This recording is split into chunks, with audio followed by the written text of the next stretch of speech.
तमाम रिकॉर्ड देख रहे हैं। फिक्र मत करें, हमारी नजर उस पर है। वैसे भी वो कहीं नहीं जा सकता।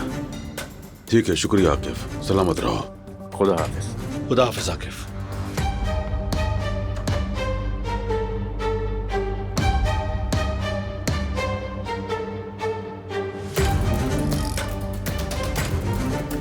काश ये हसन वाला मामला भी जल्दी खत्म हो जाए।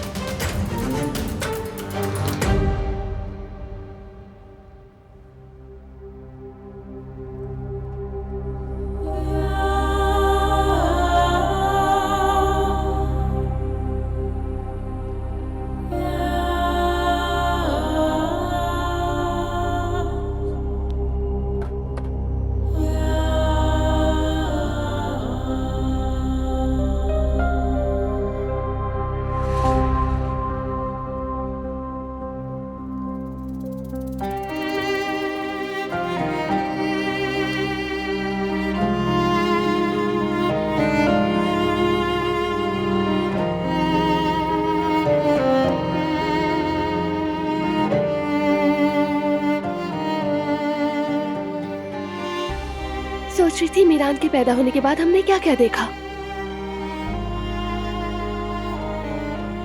इतने दिन खौफ और फिक्र में गुजर गए हमारे।